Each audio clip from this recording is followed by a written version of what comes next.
Hey there, history lovers. Before we dive into today's epic journey through Russian history, I want you to imagine this: a land so vast that the sun never sets on all of it at once. A civilization that went from Viking river traders to launching the first human into space.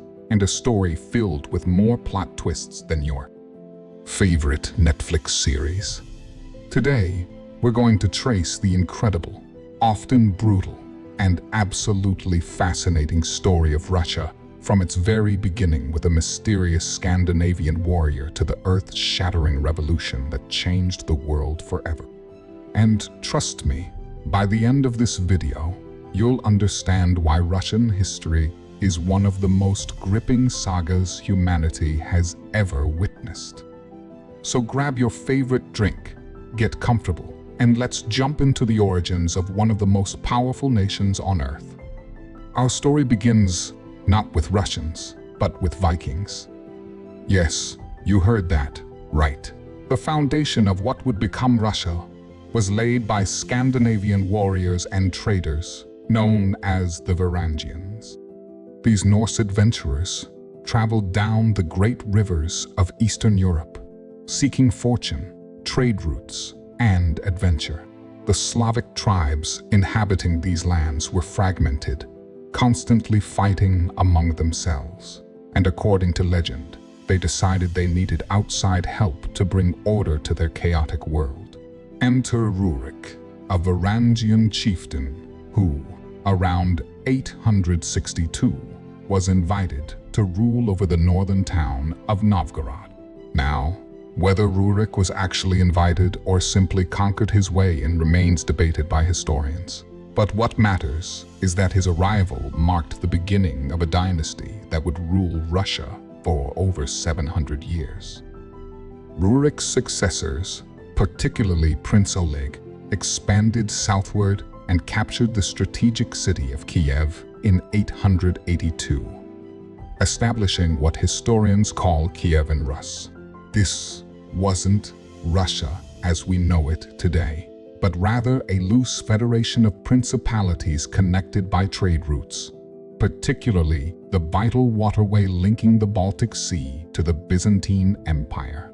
Kiev became a glittering center of commerce and culture, sitting at the crossroads of trade between Northern Europe and the wealthy Byzantine Empire to the south.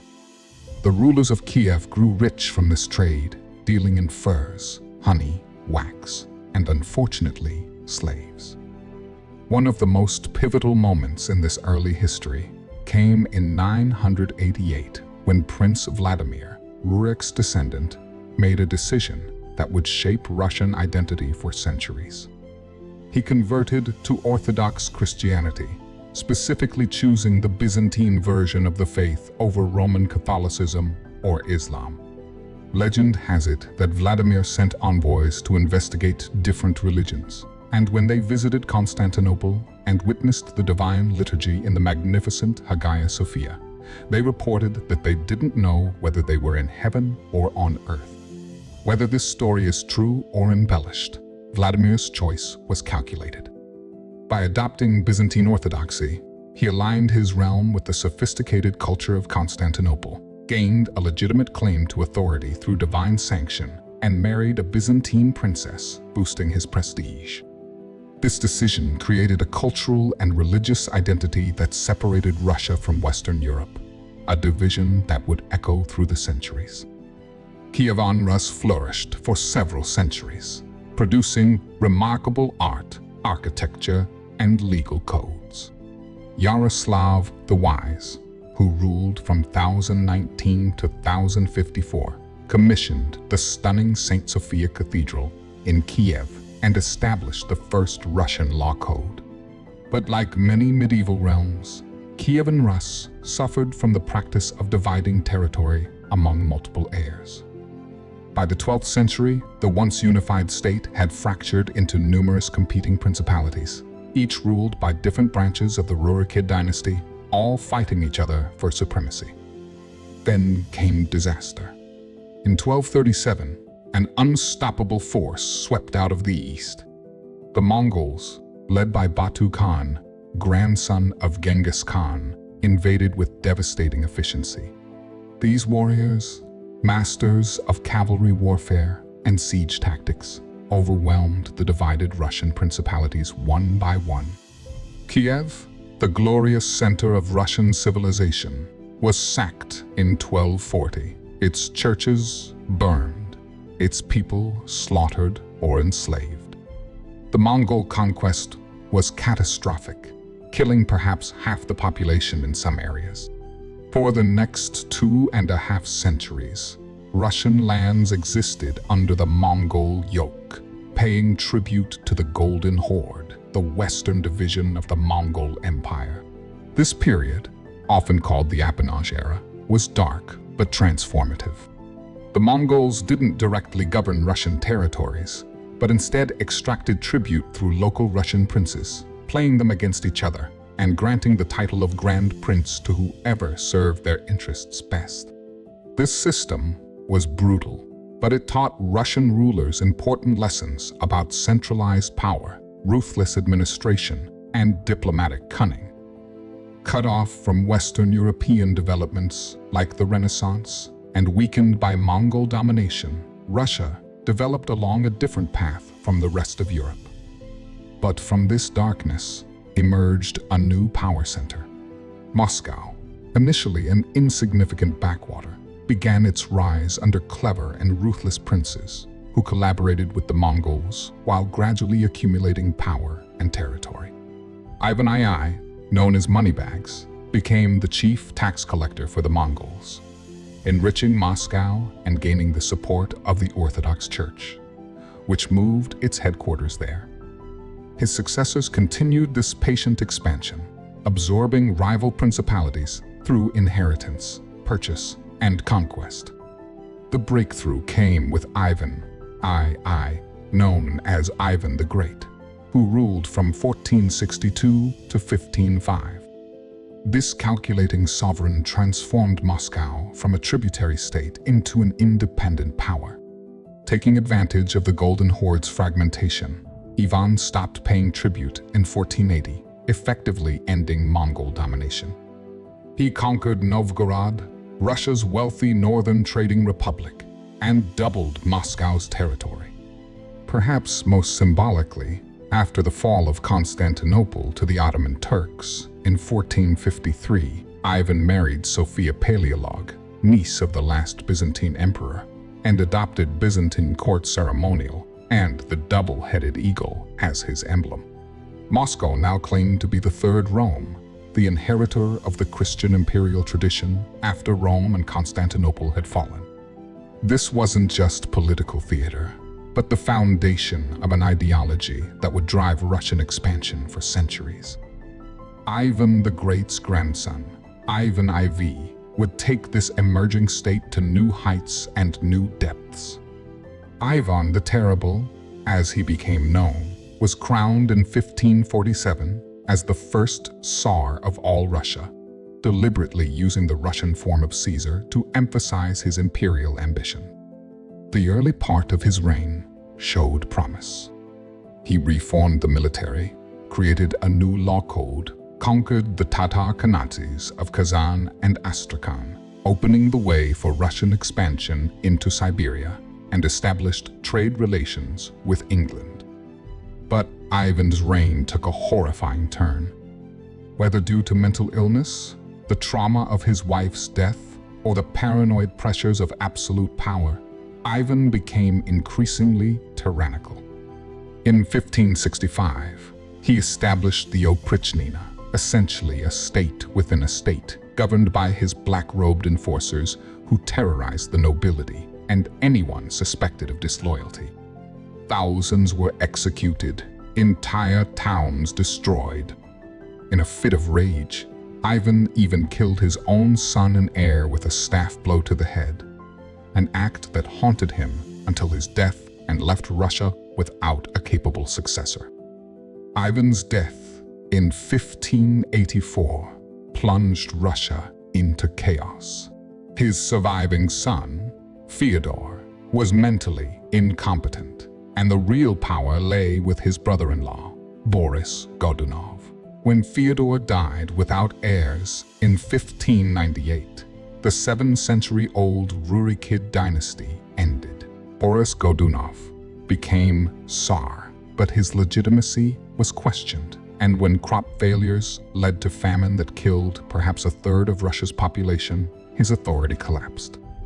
What followed was the Time of Troubles, a 15-year period of civil war, foreign invasion, pretenders claiming the throne, and complete state breakdown. Polish forces occupied Moscow, Sweden grabbed territory in the northwest, and Russia came perilously close to total disintegration. Salvation came from an unlikely source. In 1612, a merchant named Kuzma Minin and a prince named Dmitry Pozharsky organized a popular militia that drove the Polish forces from Moscow. In 1613, a specially convened assembly elected 16-year-old Michael Romanov as Tsar, establishing a new dynasty that would rule Russia until 1917. The early Romanovs focused on rebuilding the shattered country, recovering lost territories, and strengthening central authority. The transformation of Russia into a major European power came under Peter the Great, who ruled from 1682 to 1725, though his sister served as regent during his youth. Peter was a towering figure, literally standing over 6 feet 7 inches tall, bursting with energy, curiosity, and an iron will. As a young man, Peter traveled incognito through Western Europe, working in Dutch shipyards and studying advanced technology. He returned to Russia determined to drag his backward realm into modernity by sheer force of will. Peter's reforms were revolutionary and often brutal. He created a modern army and navy, established new industries, reformed the government along Western lines, forced the nobility to serve the state, and even regulated what people wore and whether men could keep their traditional beards. Most dramatically, he built an entirely new capital city, St. Petersburg, on swampland conquered from Sweden at tremendous cost in lives. This window on the west symbolized Peter's vision of Russia as a European power. Through the Great Northern War against Sweden, Peter secured Russia's access to the Baltic Sea and decisively established Russia as a major European player. But Peter's modernization had its limits. He strengthened serfdom, the system binding peasants to the land and their lords, making Russian peasants less free than their medieval ancestors in some ways. The gap between the westernized elite and the traditional peasant masses widened into a cultural chasm that would have profound consequences. Still, Peter had fundamentally transformed Russia's trajectory, and his successors would continue his expansionist policies. Catherine the Great, who ruled from 1762 to 1796, was another transformative figure. This German princess came to power through a coup against her incompetent husband and proved to be one of Russia's most effective rulers. Catherine was an Enlightenment intellectual who corresponded with Voltaire and Diderot, collected art, and patronized culture, making St. Petersburg a glittering European capital. She expanded Russia dramatically, conquering Crimea and much of Ukraine from the Ottoman Empire and participating in the partitions of Poland that erased that nation from the map. Under Catherine, Russia became the dominant power in Eastern Europe. Yet Catherine's enlightened rhetoric didn't extend to Russia's masses.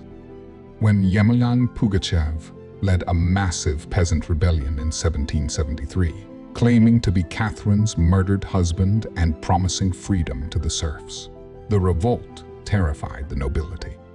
Catherine crushed it mercilessly, and any thoughts she might have had about reforming serfdom evaporated. The French Revolution further convinced her and subsequent rulers that reform was dangerous. The 19th century brought new challenges. Napoleon's invasion in 1812 was a pivotal moment. The French emperor marched into Russia with the largest army Europe had ever seen, around 600,000 men. The Russians retreated, avoiding decisive battle, and when Napoleon captured Moscow, he found it burning, deliberately set aflame to deny him supplies. With winter approaching and his supply lines stretched impossibly thin, Napoleon retreated, and the Russian winter, combined with Cossack raids and strategic pressure, turned his withdrawal into a catastrophic rout. Russia's role in defeating Napoleon made it the dominant power on the European continent. But victory abroad highlighted problems at home. Russian officers, who had seen Western Europe, returned with questions about why Russia remained autocratic and backward. In December 1825, the Decembrist revolt, led by reform-minded officers, attempted to overthrow the new Tsar, Nicholas I. The revolt failed, and Nicholas responded with increased repression, creating an extensive secret police network and strictly censoring any liberal ideas. Yet change couldn't be stopped forever. The Crimean War of 1853 to 1856, in which Russia fought Britain, France, and the Ottoman Empire, exposed the country's backwardness. The serf-based economy couldn't support a modern military. Transportation was primitive, and corruption was endemic. Russia lost, and the new Tsar, Alexander I recognized that reform was necessary for survival. In 1861, Alexander issued the Emancipation Manifesto, freeing Russia's serfs, roughly 23 million people, about a third of the population. This was a momentous step. The terms were problematic. Freed serfs received small plots of land, but had to pay redemption fees over 49 years, leaving many impoverished. They remained tied to their village communes, and the nobility retained much of the best land. Economic modernization proceeded slowly, creating a volatile mix of rising expectations and continued hardship.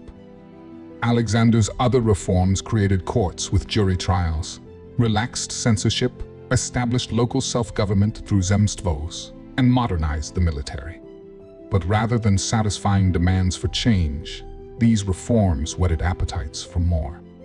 Revolutionary movements emerged, ranging from peaceful reformers to violent radicals. When Alexander rejected calls for a constitution, some radicals turned to terrorism. After multiple assassination attempts, revolutionaries finally killed Alexander II with a bomb in 1881, one of history's bitter ironies, given he was Russia's most reform-minded Tsar.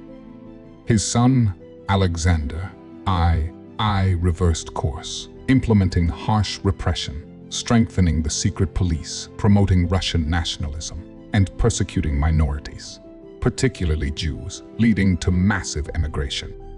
His son, Nicholas I, who became Tsar in 1894, continued these conservative policies despite mounting pressures from industrialization, population growth, and rising political consciousness. By 19, Russia was a land of contradictions. St. Petersburg and Moscow had electric lights, railways, factories, and universities. Russian writers, like Tolstoy and Dostoevsky, were world-renowned. Country was rapidly industrializing under Finance Minister Sergei Witte. But the vast majority of Russians were still peasants living in medieval conditions. The political system remained autocratic, denying people meaningful participation, and various national minorities chafed under Russification policies. The contradictions exploded in 1905. Defeat in the Russo-Japanese War, a humiliating loss to an Asian power that shocked Europe, combined with economic hardship, sparked revolution. In January, peaceful protesters marching to present a petition to the Tsar were fired upon by troops in an event called Bloody Sunday. Strikes, mutinies like the famous Potemkin uprising, and peasant rebellions swept the country. Nicholas was forced to issue the October Manifesto, promising civil liberties and an elected parliament, the Duma. But Nicholas had no intention of becoming a constitutional monarch. Once order was restored with brutal efficiency, he and his ministers systematically undermined the Duma's authority. The brief hope of peaceful reform faded, and revolutionaries concluded that only violent overthrow could change Russia. The stage was set for the final act. World War I proved to be the catalyst for catastrophe. Russia entered the war in August 1914 with patriotic enthusiasm, but enthusiasm couldn't compensate for inadequate leadership, poor logistics, and an economy unready for modern warfare. Initial advances turned into devastating defeats. Millions of Russian soldiers died or were captured. The home front collapsed as inflation soared, food became scarce, and the railway system broke down. Nicholas made the fatal error of taking personal command of the armies in 1915, leaving the government in the hands of his wife, Alexandra, who was under the influence of the notorious mystic Rasputin. Rumors of German sympathies, sexual scandal, and governmental incompetence swirled around the court. Even loyal supporters of the monarchy became convinced that the Tsar and his wife were leading Russia to ruin. In December 1916, nobles murdered Rasputin, but it was too late to save the regime. In February 1917, breadlines in Petrograd, as St. Petersburg was now called, turned into protests. When soldiers ordered to fire on demonstrators instead joined them, the revolution became unstoppable.